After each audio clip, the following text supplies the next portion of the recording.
Okay, so we have a new episode of Legends and Leaders, and today it's great to have Rashid and Pete here, founders of Chomps. It's a pretty impressive company, what you guys have built, and it's a company that's changing the way that people view protein and healthy snacks through, including a lot of everything that you need in a typical diet, but also in a way that is accessible, is mass market, and is good for you. And I think that that's a new movement that you guys have really pushed to the forefront. I know you guys still have a long way to go in the long-term vision of it, but you've already made a dent in that avenue. So I'm excited to have you here and to get into your story. Thanks, Ben. Yeah, happy to be here, Ben. Awesome. So, early on, how did, the interest in entrepreneurship in you guys, like how did that begin? And then specifically this category of wanting to be there and build something together? Cool. Yeah, I could probably kick that off. This is Pete. Yeah, so I think, I've always kind of been an entrepreneurial type person. Like I've never really had a real job. I've never had a corporate job in my entire life. I don't think I'm even cut out for it, to be completely honest. I think I would get fired pretty quickly. But my, I think, in all the jobs I've ever had, it was like personal training. And then I was in real estate, and in both situations, you're like an independent contractor. So kind of running your own business within a business. And then from there, I kind of was always, I'm an ideas guy, right? So I'm always kind of thinking about like, what's the next new shiny thing, like the next new cool product I could bring to market. I think I probably annoy people with all the different ideas that I got. My wife, unfortunately, has to hear all of them. But, I think, with this, it solved a lot of problems for me, especially, as a personal trainer, having clients. So I grew up in right outside the Hamptons. My clients lived in Manhattan, worked in Manhattan, and they would come out to their Hampton homes. They would meet with me. I would spend way too much time putting together, grocery lists and meal plans for them, and then they would never stick to them because they were so busy. Granted, this was over 20 years ago now, right? So nowadays you could say, okay, we'll order from this, meal delivery program, and that solves your problem right there. But back then it was, Jenny Craig, it was Nutrisystem. There were only a handful of options, and the food was terrible. So anyway, that's where the ideas started coming and clicking for me. Like I could create something that I could bring to market. I had a few failed projects that I worked on. One of them was like a frozen meals product called Frozen Fitness.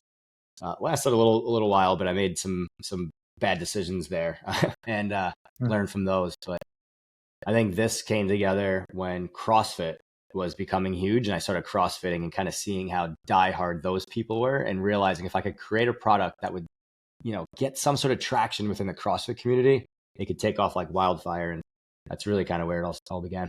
And it's kind of, Rashid, how did you get into the fold with this? Yeah. So, I mean, just to finish Pete's point on CrossFit, like it is kind of counter to how most businesses start. Because if you think about it, if we were to originally write a case study on how we approach Chomps, we're going to target this really small trending tribe and hope that it has mass appeal at some point. Typically you want to go out with a bang, but we did that because we wanted a business that we could run on the sides, behind the scenes. We want it to be e-commerce focused. So it allowed us to be very targeted in our efforts. So it actually was a smart play. And then we kind of piggyback that around. It was first CrossFit, then it was paleo, then it was keto, then it was Whole30. And little by little, we identified certain trending diet tribes where we could really target our efforts so we wouldn't have to burn cash unnecessarily. Like our dollars were really working. And we did that early on, like before influencer strategy is what it is today. But to answer your question, how did I get involved? It all started with a poker night. Pete and I had some mutual friends. There was a poker night, and I got to the final table with Pete's wife, Steph. And at one point, she leaned over and threatened to throw me down the stairs if I won. I did win, and she didn't throw me down the stairs, luckily. But at some point in the evening, Pete and I got chatting about what we did, what we're interested in, things we were working on. And, I talked to Pete about my background. I come from the world of consulting, strategy management, a really deep focus in operations and finance. I was always like a quant guy. And Pete was like, wow, like that's the stuff that's not very exciting to me. He's like, I'm the idea guy, sales, marketing, like big picture stuff. And so he talked about this company he had started.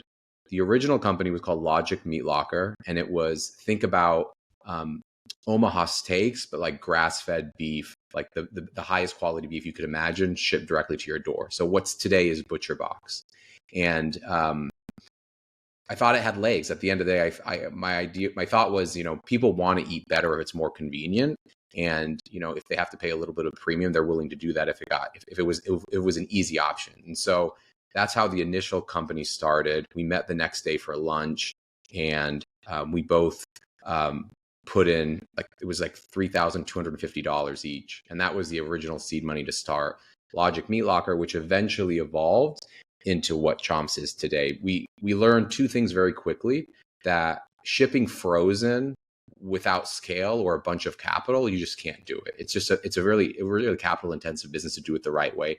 And the second thing was, like, our moms were our best customers. Like, it wasn't really gaining a lot of traction. It was kind of like friends and family. We had some CrossFitters ordering, but it wasn't moving as quickly as we would want to. So one of the products that our manufacturing partner was making was a snack stick in a multi-pack. It was I think it was like 6 or 8 sticks all wrapped together. They required refrigeration. And it was one of the most popular products. The feedback was really positive with the small group of customers we had. And so Pete was like, could we take this, but make a healthy version of, say, like a Slim Jim? He's like, I used to eat a lot of those as a kid. And could we make one that would work for this consumer base we're building? And, Pete and I, Pete comes with a little bit of background on the USA with his frozen fitness business. Me not having any background in USA, learned very quickly how to research all the co-mans in the space, figure out, how to contact them, and learn about the business, about MOQs, minimum order quantity. How do you actually get started? And we found a partner in Greentown, Missouri, that would actually work with us and work on the formulation and recipe. And work within the parameters that we wanted. So that's kind of how the long and short of it, how I got involved and helped Pete get the business off the ground, and how we kind of pivoted it more into what Chomps is today. Were you surprised, like, by maybe the level of difficulty or what it took to actually get the product into the parameters that you wanted? Because they're not, the industry standard today is much more alongside where you wanted it, but that was a while ago. Yeah, when you remove sugar from the product and some of the other ingredients, the pure nitrates and nitrites that they're using in the classical way of making jerky or snack sticks, it creates and using clear casing instead of colored casing, it creates a lot of variability in the product, right? For you to make a shelf stable product, the USDA has 2 critical control points: your pH level and active water. And those 2 are very tough to manipulate when you remove a lot of things, right? So the reason people are using sugar in their product is not necessarily because it's a flavor or sweetener. It helps with the manufacturing process. So we went to our co-man, was like, we can't use X, Y, and Z. And he's like, well, it's going to make a really tough product. It's going to be a lot of variability. So we then learned, like, at smaller scale, right? Because when we're first running, we're running a couple 100 pounds each time. Now we run, I don't know, it's $1 million plus when we're running production. So it's like a completely different scale. But at that smaller scale, we were able to make tweaks and figure out, how do we drive consistency? The way we describe it is, everybody wants the perfect apple, but nobody wants all the chemicals and all the things that are required to make something like that look the same every time. And we do that through process and control. And over time, we've been able to build a really robust team and process to make sure we can deliver the same Chomp sticks every single time with a challenging recipe profile. Mm-hmm. And Pete, what would you say you did from a marketing standpoint that helped you gain traction pretty quickly with the budget that you only had at the time? Yeah. Well, I want to give Rashid a message, actually, from my wife, and I forgot to tell him this, actually. So the way that we met, she, when he tells that story about her threatening to throw him down the stairs, she says, if he tells that again, I'm going to throw both of you guys down the stairs the next time. So I figured I would fill you in on that right now while we're in the middle of this conversation. But as far as marketing, early days, to Rashid's point, it was really as grassroots as it gets. We had no money. So it was like, what could you do to go door to door in CrossFit gyms, find the CrossFit events, go out there and sample? We were doing the influencer marketing before I think it was called influencer marketing, right? So we were working with the bloggers in the space. Anybody that we knew had a following. What we really loved, actually, was finding people that had email lists. And then we would essentially run a partnership with them, or we would pay them to run a dedicated email blast for us. In the early days, we were so excited about that because they just converted so well. And so if we found people, they were, a lot of times it was paleo bloggers, keto bloggers, Whole30, some of the Whole30 coaches, they had good email lists. So yeah, we just kept scouring and trying to find who is it that we can partner with. But it had to be alignment. It couldn't just be find any random email list, right? It had to make sense. And so because we knew those people, once they saw what we were selling, they would get the value prop and understand, like, yeah, it's a premium product, premium pricing, but I get it. And this is why I would buy it. So yeah, that's kind of the way we did it. And it was just, again, email after email and day by day, just kind of slowly building. And we were able to kind of do that and just continue reinvesting profits. And I think the way that we had modeled the business, because we were purely e-commerce for the first 4 years, and e-commerce is beautiful in the sense that you are getting paid before the product even ships, right? So like if you think from a cash flow perspective, we would take 30, 60, 90-day terms on all of our expenses, and then we'd be getting the money So we were able to play a lot of cash flow games, and we figured out a way where we could build the business without having to raise any money and just fund the business with the cash flow. So I think a lot of times some brands go really quick into retail, and one is it's just really capital intensive to do that. And two, sometimes they're launching with a product that hasn't really gotten vetted, and you're not really getting real-time feedback from your consumer, and you can't make changes. So again, it was kind of a side hustle. And so, but by design, it allowed us to actually grow the businesses in a certain way that when we were ready to scale, we could do so. Mm-hmm. And how do you see that balance today between e-commerce and retail? Right now, it's about, I think it's 25-75 or 30-70. So e-commerce is it's about 30-70. Yeah. So I mean, wholesale, I mean, at the end of the day, just the sheer volume that some of these retailers are moving, it's tough for e-commerce to keep up. But we're still, I mean, building towards $100 million e-commerce business. So it's like, it's not nothing, but it's tough to compete with some of the bigger retail customers. Mm-hmm. So part of, like, I think what's been great of the marketing you guys have done is you have like a slogan, like all the stick without the ick.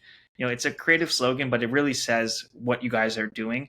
How do you think about, the creativity behind the marketing, and what would you say the impact has been behind having a slogan like that? Yeah, I would say, the impact and this is like a culmination of all the things that we do, like including like the sourcing, the ingredients within the product, then the branding, the messaging, the way we built the business, like using social media, growing within those niche diet tribes very early on. What it all kind of led up to is, we've got about a 70% female customer base, Wow. which is entirely, it's like the opposite of every other meat snack brand under the sun, right? So, because like they're going to be very masculine, and they lean masculine purposefully. Like that's kind of like that's who their customer base is. So what that yields is an incredibly incremental business for us, right? So if you look at our sales, like we have data coming from some large regional retailers saying, no, people that are buying Chomps it's about 70% of the people at their stores that are buying Chomps have never bought a single meat snack at their store ever before. Really? So these people were not eating meat snacks, and now they are. And then we have great UGC from customers posting things like, I always hated meat sticks and I never thought they were for me, but now I love them because of Chomps. And, we love hearing that type of stuff, right? Because it's just like, we're not here to go and try to cannibalize and steal market share from, the incumbents in the space like that. They should be able to grow too, while we're here kind of carving our own niche and our own, customer base. And that's exactly how it's working out. It's great. So we're seeing a lot of growth, but I think the category is seeing growth, which is important. Mm-hmm. How important do you still view the fitness community to Chomps as a brand? I mean, it's a core part of our consumer base. I think we target what's called the active achiever. So when it originally was like those CrossFit die-hard athletes, really has evolved more in just someone that's health conscious. Like they want to make better choices. They need something to fuel their day. And, sometimes it's folks that are more aspirational, right? They're seeing the folks on Instagram and they want to do that. But then it's other folks where they've committed to a certain lifestyle. So, as we get into additional channels and our consumer base grows, it's going to ebb and flow, but really it continues to be what we call an active achiever. Yeah, Ben, I think one of the things that we've done, like we tried to intentionally do, is with the content that we put out, we're not trying to go and partner with professional athletes, right? And like a lot of brands, I think when they reach a certain scale, like, oh, we can finally afford to partner with a professional athlete and get all of this great brand awareness. Like that's the opposite of what we want to do. Like we want to, like, we have this champions, we do like a champion of the month campaign, right? And what we love about that is we're taking the time to shine a light on people that are just out there crushing life. And they could be anybody from a mommy with 3 kids that's got a side hustle, or I mean, you just think about anything that you can think of, anybody you know that's just out there doing something that's awesome, right? They're getting up every single morning, they're fired up to live life and crush life, but no one's talking about them. No one's, they're not getting that love. And so what we want to do is use our brand and this platform to shine a light on those people. And it does 2 different things. One of it is, it's allowing us to shine a light where we think it should be, but also we want to get the point across that this product is for anybody. This could be for literally anybody, and this is for everyday people, not just for the weekend warriors. This isn't only a snack for when you're going to go and hike or climb Machu Picchu or something like that. Like that's not what it is. Like, this is for everyday life, right? And so I think it's ingrained in our brand, and that's we're intentionally trying to make sure that we stick with that. It's fascinating that your audience is 70% female. Like, you just would not have expected that. Yeah, it's. I'll be honest, we didn't expect that when we set out to build the business. I mean, Rashid and I thought we were creating a product that we would like, and we thought there was more people like us that would like it. And it was less about male, female. It was more about busy professionals that are, trying to stay in shape. Like, that was literally the basics of it. And this was going to be a side hustle for us, like Rashid mentioned. The brand had entirely, different plans for us and our lives. And so I think, the brand really took off. I think timing was right. All of those, all the stars really aligned there. But to the point before, like, I think we created a product that was female friendly for the first time. It checked all those boxes. I think also our focus on taste and texture. Mm-hmm. We spent a lot of time there before we ever bring anything to market. And I think that's also one of the things that really resonate with women in particular. Yeah, what goes into that to determine the right taste and texture? Like, what are some of those processes? How do you finalize the right product avenue? Was it funny? I mean, if you ask the question now versus 5 or 6 years ago, the answer would be very different. I mean, it used to just be like, we'd make something, Pete and I would try it. Maybe we'd have our wives or friends and family try it. And it was really just a pretty small group. Now, we have a very robust team of folks that are way smarter than Pete and I, that have real technical expertise on, here's the idea. Can you help bring it to market? Working with like the right seasoning houses to really get the exact seasoning profile that we want. And then multiple iterations. And, before, part of the manufacturing process is the cook schedule. It's kind of the secret sauce on how you make the product. So typically we'd have one cook schedule for everything. Now, like, each product has a very unique cook schedule to really maximize the snap, the bite, like what we want in the eating experience. So there's a lot of work that goes into it. I mean, we have, certain recipes that are pretty nearly close to finish, but, from our perspective, there's we're very fortunate to have strong demand for the brand. So we don't need to launch additional flavors or products to grow. We're growing depth through just our core, getting more points of distribution within the store, maybe adding additional retailers. But at the end of the day, like, we're just trying to keep up with demand right now. But we like to think about almost the way Apple approached innovation, right? They had a whole shelf of innovation, and they're just every year launching a little bit, and we're going to trickle it out when we need to. But it's a lot harder process now, because when we think about it, before, I think early days, you think about the first protein bar, right? It didn't taste good. People were just eating it because they wanted to hit a certain protein numbers. Now it has to really taste good. And the taste has to be something that's memorable, something that brings them back. It can't be overpowering. We don't want them to get sick of it. So there's a lot of kind of a nuance to how we think about what's going to resonate with our consumer, and something that will continue to resonate with them, right? We don't want something that they like for a second and they get over it. So we want to make sure that it's something that they continue to get excited about. Yeah. And we think about innovation. It's actually, we kind of say this internally, it's innovation through simplification. And we have 10 recipes right now that we work with, 10. and that's it. And so we build the entire business around that. So we have different size sticks. So we have the full size, which are 1.15 ounce, and we have the half ounce, different pack sizes for, different parts of the store or use occasions or that type of thing. But, we try to keep things very simple, and it's just the way that we think about innovation, creating products. It's the way we think about running the business, building the team. Anything we do to take complexity out of the business, that's what we want to do. And we've been able to build a really sizable business with a pretty small team, relatively speaking. If you think about, like, in our industry, it's typically one full-time employee for every million in revenue. I think we're just over 100 and probably 110 people now. So like we're probably operating with about 20% of the team that we should. If you were to go off those industry standards, but we're just doing that just, again, by being very intentional with the way we build the business. Mm-hmm. And where do you guys see this category of meat snacks going? Like, what are some innovations you're most looking forward to that you want to bring out, and how do you see it changing? Well, what I would say is, for us, we don't need change right now. We're not looking for a change. We're just keeping, like, our ear to the ground to say, like, what's exciting, what's new, what could we potentially do better than, what's out there right now. What we're finding, though, is that we're already in the best format, right? If you think about meat snacks, we're not going to do a jerky. We're not going to do, bars. It's just like, why would we? We already have the best. This is what people want.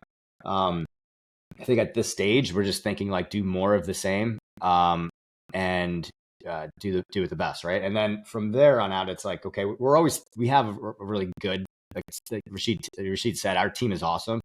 We have an innovation pipeline. We have things that we would like to bring to market eventually. But for right now, it's focused on the core. We have so much runway with just our core that there's no reason to get distracted right now. What do you think, Rashid? No, I agree with Pete's points. I think innovation more often than not doesn't work, like in its classic sense, testing outside a category, launching a new product line. And I think sometimes brands are struggling, and they continuously innovate because they haven't found their hero yet, right? And we have a hero. Pete mentioned 10 recipes. I mean, our 90% of our sales are in 3 of those recipes, right? And we still can't keep up with demand. There's significant white space. I mean, if you think about the jerky category, majority of the jerky category is in C-store, convenience, gas stations. If you think about that, we're in like 1% of the doors in the C-store. So there's like a ton of opportunity that we can still go after with our hero. But innovation takes time. And, if we wanted to launch something at the beginning of 26, we'd effectively have to start the roadmap now. That's how long it could take to actually bring something to market successfully. So I think it's things we're working on, but nothing that we're ready to share, and nothing that you guys would see in the next 12 to 18 months, still just focusing on the core. And to Pete's point, it's really around, we have a winning product, but how do we get more product in the pantry, right? What's the right pack size? When you're merchandising a single stick, it's a weird height and size. So if you think about front end, where the product's great for the front end, it's tough to merchandise in the front end. So thinking through strategies on how do we make it better merchandise, and those are the ones in the near term that will help unlock additional revenue and make it more convenient and more readily available for our consumers. Mm-hmm. So just like a 1-minute answer, last question. If you had to state a couple goals that you have for the next 5 to 10 years, what would those goals be? Want me to start? Yeah. Okay. So I think the one is, which you may have seen the press release today, which is we have a 300,000 square foot facility that we'll be doing a JV on with one of our current co-mans that's in Missouri. That's coming online next year. So getting that up and running and pumping out product is first and foremost. That's one of the facilities that we have coming online. We've got a couple other ones in the works right now as well. But yeah, keeping up with demand and filling that demand is super important. I think the biggest thing is for us to understand how high is high. What is the true demand? We have no idea right now because we've never had enough inventory to fill demand, right? So we're not quite sure yet where this all starts to kind of slow down in terms of growth. So in my point of view, I feel like that's just first and foremost, that's the most important. Getting the product to the customer. That, the biggest thing is out of stocks in shelves all over the country right now. At what point do those customers go and find a replacement? that keeps us up at night right now because again, they're going to find a replacement. So that's all I've got for you. That's my answer right there. Get product on shelves. Yeah, and Ben, I would say it's really that Chomps has staying power, right? At the end of the day, Pete and I have been at this for over 12 years, and at the end of the day, we want this to be our legacy, and making sure that it's a brand that's here to stay. I mean, what keeps me up at night is the fear of plateauing or even seeing any sort of drop in demand. So it's important that we build something that has staying power and can last the ages. I think of brands of like Annie's, right? At the end of the day, they've done such a good job building such a solid platform where, you know, they surpass Kraft mac and cheese, which is insane, right? Such a dominant player in the space. Now Annie's mac and cheese is a stronger partner. So at the end of the day, it's like those are the sort of companies that we aspire to be like, and I just want to make sure that we have staying power. So the decisions we're making now will impact that. So we're very thoughtful about the way we continue to grow the business. Well, thanks guys for taking the time and doing this. I think what you guys have built already has been super impressive. And I know a lot of people have benefited from having a healthier option that's in the category that's, you know, relatively affordable and made from and sourced correctly. And I'm sure that, you know, you guys will keep doubling down on that hero version and we'll have more success going forward with the new factory and other avenues. Thanks for doing this. Thanks, Ben. Appreciate it. Yeah, we appreciate it.